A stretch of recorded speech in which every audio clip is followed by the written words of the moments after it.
Hello बच्चों, आज हम ईवीएस में पाठ एक यह है मेरा परिवार करेंगे।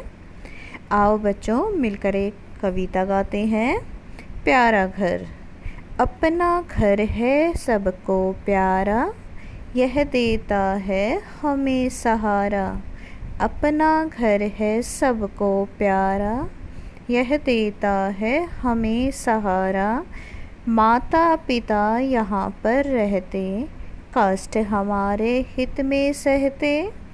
माता पिता यहाँ पर रहते, कष्ट हमारे हित में सहते।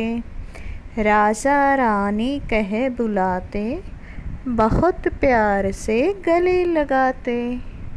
राजा रानी कह बुलाते, बहुत प्यार से गले लगाते। चले यहाँ पर राज हमारा, अपना घर है प्यारा प्यारा। चले यहाँ पर राज हमारा, अपना घर है प्यारा प्यारा। और इस प्यारी सी पोएम के बाद देखो यहाँ पर एक घर का चित्र दिया गया है।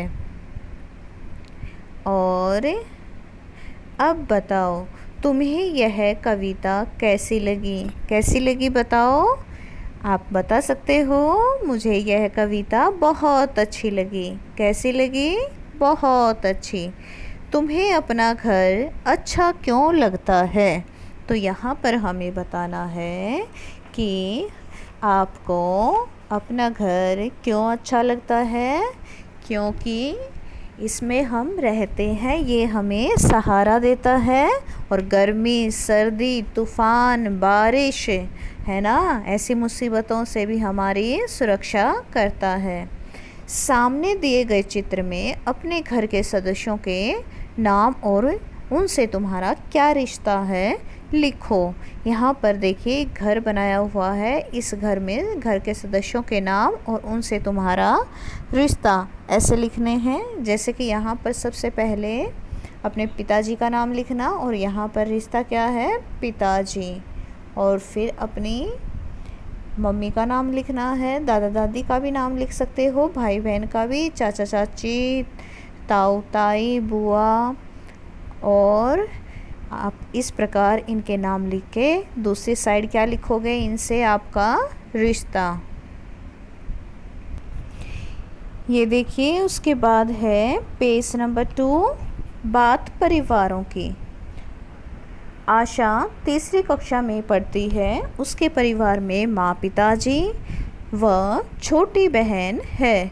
उसकी सहेली शिवानी ने बताया कि उसके परिवार में दादा दादी, मम्मी पापा, चाचा चाची, एक बहन और एक भाई है। यहाँ पर नीचे चित्र दिए गए हैं। देखिए यहाँ पर आशा का परिवार है और यहाँ पर शिवानी का परिवार है। इसमें हम देखते हैं कि आशा के परिवार में कौन कौन है? पिताजी, माताजी और एक छोटी बहन, और ये है आशा। और दूसरी तरफ है शिवानी का परिवार। शिवानी के परिवार में देखिए कौन कौन है? दादाजी, दादी जी, फिर है मम्मी पापा, और फिर है चाचा चाची, एक बहन और एक भाई। और ये सेंटर में है, बीच में कौन बैठी है? शिवानी। तो अब यहाँ पर हम देखते हैं आशा का परिवार एक छोटा परिवार है। ऐसे छोटे परिवारों को हम कहते हैं एकल परिवार। और इस प्रकार के बड़े परिवारों को हम क्या कहते हैं? संयुक्त परिवार। आशा का परिवार कैसा परिवार है? एकल परिवार। और शिवानी का परिवार कैसा है? संयुक्त परिवार। उसके बाद है आशा के परिवार में कौन कौन है। ये देखिए आशा के परिवार में कौन कौन है। अभी हमने देखा पिताजी, माताजी और एक छोटी बहन। पिताजी, माताजी और एक छोटी बहन। फिर है शिवानी के परिवार में ऐसे कौन से सदस्य हैं जो आशा के परिवार में नहीं हैं। तो आशा के परिवार में कौन कौन नहीं हैं? दादाजी, दादी जी और चाचा चाची और एक भाई। ये आशा के परिवार में नहीं हैं। आशा आज बहुत खुश है। वह अपने परिवार के साथ गांव में दिवाली मनाने जा रही है। गांव में उसके दादा दादी, ताऊ ताई व उनका बेटा वैभव और बेटी मोना रहते हैं। आशा का परिवार जब गांव पहुंचा तो सब खुश हुए। सभी ने बड़ों के पैर छुए। आशा को दादी ने प्यार से गले लगाया और कहा, मेरी प्यारी बेबी, मैं तो तुमसे बहुत दिनों के बाद मिल रही हूँ। यहाँ पर ध्यान देने वाली एक बात है कि देखिए यहाँ पर हम देखते हैं कि आशा का परिवार यहाँ पर एक छोटा परिवार है और ऐसे छोटे परिवार को हम क्या कहते हैं, एकल परिवार। लेकिन जब आशा का परिवार अपने गांव में चला जाएगा तो वहाँ पर दादा दादी, ताऊ ताई और उनके बेटा बेटी भी रहते हैं। तो उन सब से मिलकर आशा का परिवार कैसा हो जाएगा, बड़ा परिवार, यानी कि संयुक्त परिवार, है ना। तो इस प्रकार आपको एकल परिवार और संयुक्त परिवार के बारे में समझ में आ गया होगा, है ना। अब हमें पेज नंबर 3 पर दिया गया है, ऐसा करो। सही वाक्य पर टिक का निशान और गलत वाक्य पर क्रॉस का निशान लगाओ। दादी ने आशा को प्यार से मुन्नी कहा। दादी ने आशा को प्यार से मुन्नी कहा था? नहीं ना, क्या कहा था, बेबी। तो यहाँ पर हम क्रॉस लगाएंगे, काटा, यानी कि आशा के दादा दादी गांव में रहते हैं, तो ये सही बात है, तो इसके लिए हम टिक लगाएंगे। शिवानी के परिवार में चाचा चाची साथ रहते हैं, तो यहाँ भी ये भी सही बात है, तो इसके लिए हम सही का निशान लगाएंगे। शिवानी दिवाली मनाने गांव नहीं गई, तो यहाँ पर कौन गई थी दिवाली मनाने गांव में, आशा, तो ये यहाँ सही है, तो इस पर हम सही का निशान लगा देंगे। और उसके बाद रीड करते हैं। आशा परिवार के साथ। रसोई घर से भोजन की महक आ रही थी। दादाजी ने सभी को भोजन करने के लिए बुलाया। सभी हाथ धोकर इकट्ठे भोजन करने लगे। भोजन में बाजरे की रोटी, साग, चटनी, चूरमा और लस्सी थी। आशा ने थाली में थोड़ा सा चूरमा छोड़ दिया।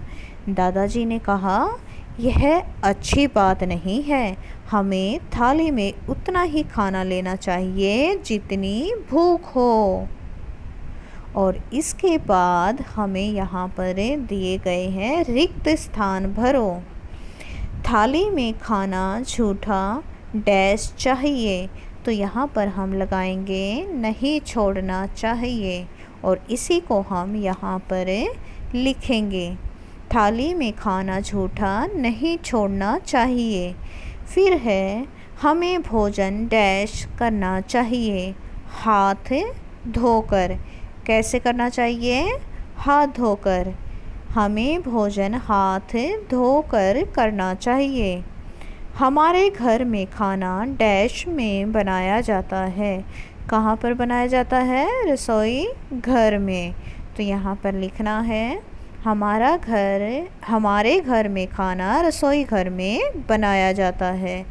नेक्स्ट है, परिवार के सब लोगों ने भोजन में डैश खाया। तो क्या खाया, चूरमा, है ना। देखिए यहाँ पर इस लाइन में चूरमा और लस्सी थी, तो चूरमा खाया, चूरमा यहाँ पर लिखना है। तो क्या बनेगा, परिवार के सब लोगों ने भोजन में चूरमा खाया। और उसके बाद आदतें अपनी अपनी। गांव के गोपी चाचा की यह आदत है कि वह हर बात कहने के बाद हैं जी ज़रूर कहते हैं। भोलू दादा हंसते समय ताली बजाते हैं, यह उनकी खास आदत है। और गोपी चाचा ने कहा, आशा तुम्हारी शक्ल तो तुम्हारे दादा से मिलती है, हैं जी। भोलू दादा बोले, आरती के बाल भी तो अपने पिता की तरह घुंघराले हैं। ऐसा करो, क्या तुम्हारे परिवार में भी किसी सदस्य की कोई खास आदत है? किसकी? उसकी तरह अभिनय करके दिखाओ। तो यहाँ पर आपको अपने परिवार के किसी सदस्य की कोई ख़ास आदत बतानी है और उसकी तरह एक्टिंग करके दिखानी है कि वो कैसे बात करते समय कुछ खास करते हैं। नेक्स्ट है चित्र देखो और बताओ। आशा और आरती का अपने माँ, पिताजी व दादाजी से क्या क्या मिलता जुलता है। तो यहाँ पर देखिए, आशा और आरती की आँखें अपनी माताजी से और नाक पिताजी से और कान दादाजी से मिलते हैं। तो यहाँ पर हम लिखेंगे कि आशा और आरती की आँखें अपनी माताजी से, नाक पिताजी से, कान दादाजी से मिलते हैं। फिर नेक्स्ट है सोचो और लिखो।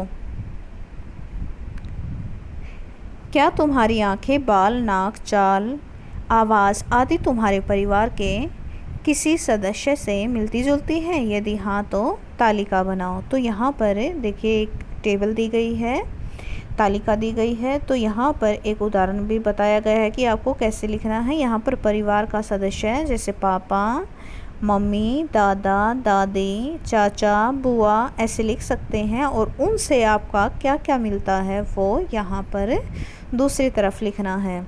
मैं एग्जाम्पल के लिए आपको दिखा देती हूँ। देखिए ये ऐसे बनेगा। क्या तुम्हारी आंखें, बाल, नाक, आवाज़ आदि तुम्हारे परिवार के किसी सदस्य से मिलती जुलती है? यदि हाँ तो तालिका में लिखो। पापा से आंखें, माता से कान, दादा नाक, दादी बाल, चाचा आवाज़, भाई चाल। तो इस प्रकार आपको ये तालिका पूरी करनी है।